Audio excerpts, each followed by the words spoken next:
Tal, you mentioned DNA records. Right. What can it do, and why did you do it?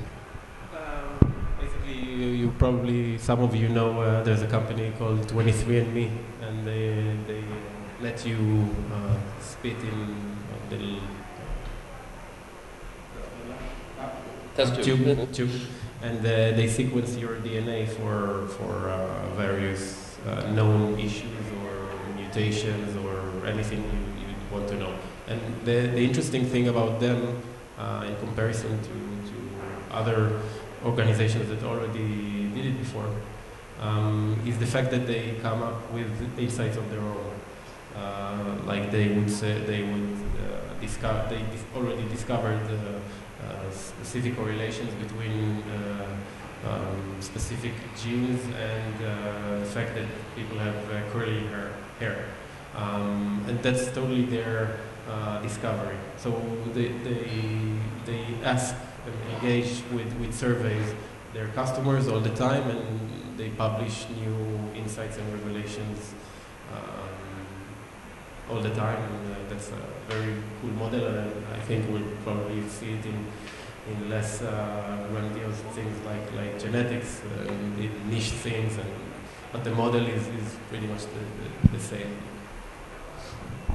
I think now we are very far from retargeting, and if we take all these kind of things we were talking now about medicine, this kind of, there are necklaces, Nike have this kind of necklace, and I just yesterday saw a necklace that, also this one I think, is monitoring your sleep, and in the morning you connect your mobile phone and you see how many hours you sleep, how many hours you sleep deep, how deep was your sleep, and etc. When you take all this knowledge with crowdsourcing or with information from the web, and you see all the people that have the same problems or the same sleep with you, and then you know from the people, from their knowledge, what they do to get over it or to sleep better, and then he gives you some recommendation how people solve their sleeping problem, then you can see a big data or this kind of data thing that helps you to connect and interact with the web.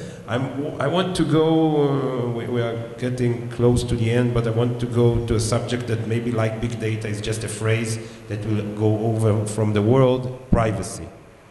Is there a place for privacy where everybody and Amazon above everyone can see everything and know everything about everyone? What do you think about privacy? What do you do with privacy? And do you think there's going to be a huge lawsuit against Amazon someday in the future, like same, or Google?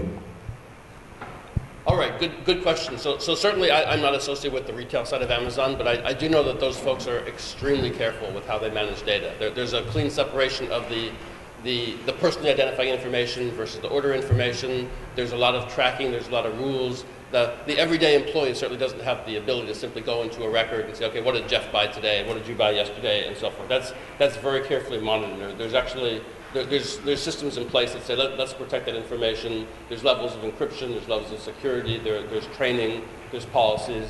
But people do have the right to ask about those things and to say I am concerned. I'd like to understand what an organization's privacy policies are and what is happening to my data, how is it being used. And you should be an informed user and consumer of these kinds of situations. I think that when you look at it and when you try to analyze it, we've essentially became data generating machines or creatures. I don't know. If you look at so you walk around with the Fitbit or a band or whatever, and someone out there knows exactly where you've physically been and what exactly you've done with your body. You surf the web and you use your phone, and somebody knows what are your interests, so you know what's in your mind, and you analyze your DNA, and you know what you're built out of. And at that point, I think it's for each of us to kind of decide if you're willing to give up all this information, even if it's not you're not specifically identifiable. You know, even if you're just profiled to be that kind of person, are you willing to give this up in order to get something that's really amazing, And I think that's like a premise for each service provider to provide. If you are able to provide something that's extremely cool, and then people will go, you know what? I'm giving you all this information. Give me something incredible back. Yeah, I think we have to kind of watch out and make sure that we understand where things are being used. Exactly, it's a matter of understanding. Of this is what I'm willing to get in exchange for. Responsible to the user. Yeah, you need to be educated. You need to be aware. I think that most users I call them users. People in this crowd are probably somewhat aware, but not to the full extent of what's being collected. I think that people outside of this conference are probably not aware at all and probably don't care.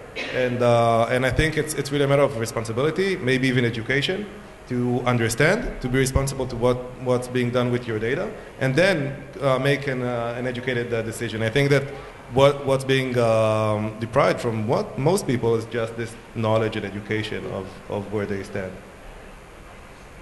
I agree. I think it's also a gradual process. It's not like privacy is going to go away. Even today, we're in a level of privacy that we didn't think we'd have 5 years ago.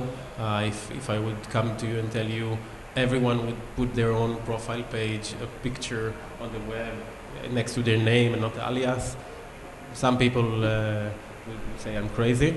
And I think it's a question of what you're getting back. If you're getting back enough, you give more and more and more, and in the end, personally, if someone wants to look at my dirty laundry, but more seriously, I think it's a question of the actual risk, and risk is a question of fear, and fear is not something very rational. So I think we can discuss it again the first time a disaster will happen, a privacy disaster will happen, and it's probably going to happen sometime. So I think every discussion will probably change, and it will be probably a gradual process. So I think if we kind of bring this back to big data, the issue isn't always going to be what does your phone collect, or what does your ISP collect, or what does your electric company collect. The big data model and the fear actually together really says, let's put two of those things together, and then what do we get? If we correlate your phone to your car usage, for example, can we detect unusual situations? And I think that's what we actually need to be very, very careful about enabling and authorizing. If we say, okay, if we can put two disparate sources of data together and somehow kind of zip them together along some common key, and suddenly say, oh, we see that this person is talking all the time while they're driving their car very fast. Do we then just send them traffic tickets in the mail for citations for driving too fast and using their phone at the same time? That would be, I think, a legitimate kind of thing to worry about with big data. Jeff, you are in Israel. It's your first time in Israel. Welcome. We are a very nice country, surrounded with a lot of enemies, if you didn't notice. And we have a lot of data to give. But we have also a lot of entrepreneurs. And I suppose some of them here, or maybe they don't think as an entrepreneur yet. After you will tell us what you think is worth entrepreneuring in your business, they will be. If you were a startup today, what would you go? What in your business? Where that you see? Well, I would really take advantage of what we can see with the technology. We get an incredible amount of really inexpensive storage. We get a lot of inexpensive processing power, and that is really big data when you put it together. We can store a lot of information, we can process it very cost effectively. So you need to think in terms of what are my data sources, what kind of really interesting math and algorithms and analytics can I then apply to this data, and what can I actually pull back that's an observation that I can sell that observations, or I can monetize in some interesting way. I think that's how I would think about it. Okay, questions, please. I wanted actually to hear more about the analyzing process of data. You said before that sometimes you see this correlation between A and B. You don't really know why. So do you just let the numbers and figures talk? Or is there an analyzing process, maybe in your brains? Maybe it's not technology, but you invest your brains and stuff in how you do it. Tell me. That's an excellent question. I think in very complex situations, we as humans, we tend to try try to find a simple, structured rule, but sometimes there isn't. Sometimes the world is chaotic, and you just need to model the chaos right, and you won't be able to take a rule, and just the same way you won't be able to take a neural network that was well trained on something and derived human rules from it. It's just something that is not this kind of comprehension of the data. It's something else. It's very powerful, but that's the disadvantage. So we're going to get the correlations with the big data, but not necessarily understand the causes. So that's probably the case. You see that A implies B and B implies C, and you look at that and say that's really interesting, but it's kind of a separate question actually why that is indeed happening, but maybe the why part does not really help you to succeed or not in your business. So it's an interesting thing you might want to research just out of personal curiosity, but it doesn't really help you to do a better job with the information. Yeah, it's very exciting, very interesting, and can you say in 2 words more? I'm Erez Cohen, a lecturer in the University Media. So it's very interesting and exciting. New field and a lot of implication. It's not accidental that we started with marketing. And I was wondering if you think there will be a reaction, like people, you said education, but people will actually resist it and will work to jeopardize this collection of data. For example, we had somebody design a shirt that with all those face to pass if you want face recognition with Facebook. So I wonder if you predict that there will be social reaction against this kind of big data, or even use big data against cooperation, against companies, as a tool, as a social tool. We already see people using it. So I wonder if the other, you obviously want to make money, and it's fair enough, but I wonder if you could about the other, let's say, political, moral implications. So I think. Would the people fight back? That's what he asks. Yeah, so I think I'll split my answer to 2. I think that 1, maybe some people, but there'll be a little bit of radicals and stuff like that. It will be a side effect. I think that the mainstream will not care. And I think that there's a little bit of like hypocrisy in whoever is using the internet, because you need to pay for what you're consuming. You don't want to pay for it. So you go, fine, I'll have some banners on the site. And if there are banners on the site, and if we agree on the fact that they are there, what would you really rather have? Something that's completely unrelated, annoying, and low quality stuff? Or do you want something that can really be interesting for you to the extent that it's almost content, or even real content? So what would you rather have? And I think the answer there is obvious. And the generation that is growing today is already using tons of services where they give up all this information willingly. So they're growing up, we grew up differently, but my kids, they won't know better, I think. I'll probably tell them stuff, but they'll care less than I do. More questions? So, I don't know if we have 2 more minutes, but I think this is the most interesting panel, and there's nothing more interesting than our panel outside. So, Jeff, if it's possible, I have 2 personal questions. Did you meet Jeff Bezos? Yes, I actually have. And Jeff's a really smart guy, and after you spend about 2 minutes with him, you understand why he's so successful. Why? He's really smart. He's really, really smart. His mind works incredibly quickly. You have a lot of trouble actually keeping up with him. What kind of manager is he?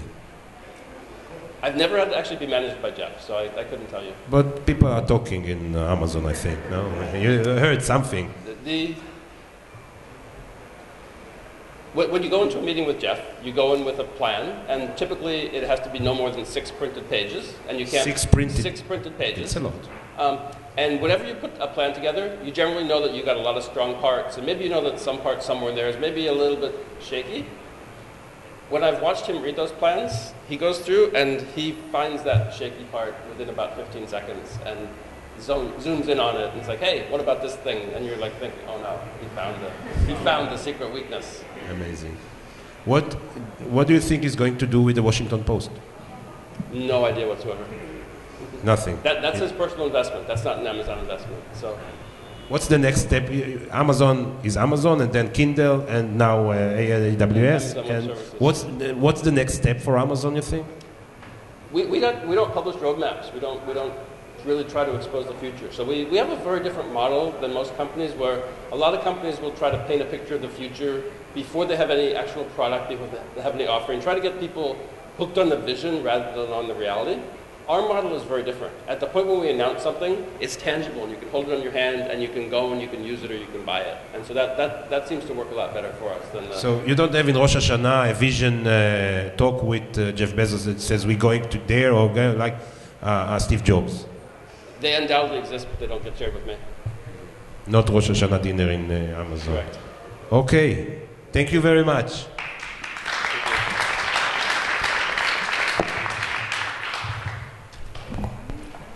Okay, don't go away. We have our next session coming up right about now. So I'd like to tell you a bit about Ofra Strauss.